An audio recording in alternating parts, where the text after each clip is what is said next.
Truck মার্কা প্রতীকে রংপুর 1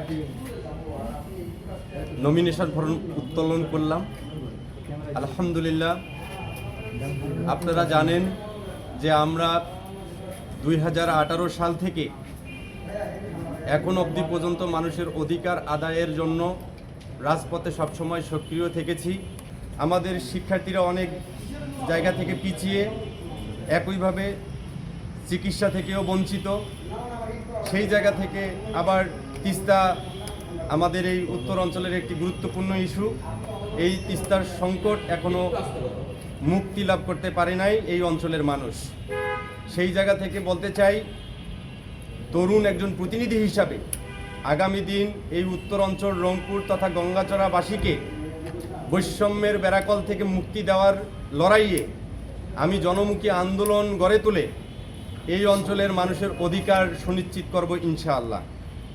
একই সাথে এই অঞ্চলকে সমৃদ্ধ করতে যে জাতীয় পর্যায়ে পর্যন্ত আমার যেরকম গুরুত্বপূর্ণ ভূমিকা রাখা দরকার সেটি বজ্রকণ্ঠে পালন করব।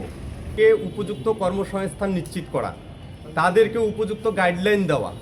ইতিপূর্বে যে সকল নেতৃবৃন্দ ওখানে নেতৃত্ব দিয়েছে তারা প্রকৃত অর্থে খারাপ কাজগুলোকে পুশ করেছে। গোড়ায় যদি গণ্ডগোল থাকে তাহলে সেখানে উন্নয়ন মরীচিকা মতো দেখা যায়।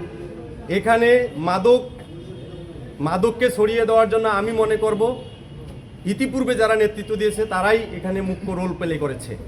আগে আমার কাজ হবে এই মাদক নির্মূলের জন্য সচেতনতা সৃষ্টির পাশাপাশি আমি প্রশাসনকে সহায়তা করব যেন ভবিষ্যতে এখানে মাদকের আঁকড়া থেকে এই অঞ্চলকে রক্ষা করা যায়। পাশাপাশি তরুণদের বেকারত্ব সমস্যা নিরসনের জন্য আমি দাবি তুলেছি যে এখানে এই উত্তর অঞ্চলকে সমৃদ্ধ করতে গেলে, গঙ্গাচড়া অঞ্চলকে সমৃদ্ধ করতে গেলে এখানে কলকারখানা সহ ইপিজেড এলাকা গড়ে তুলতে হবে, যেখানে কৃষকদের উৎপাদিত পণ্য প্রক্রিয়াজাতকরণ করে আমরা বিদেশে রপ্তানির পাশাপাশি সেখানে বেকারত্ব সমস্যা নিরসনে গুরুত্বপূর্ণ ভূমিকা পালন করবে।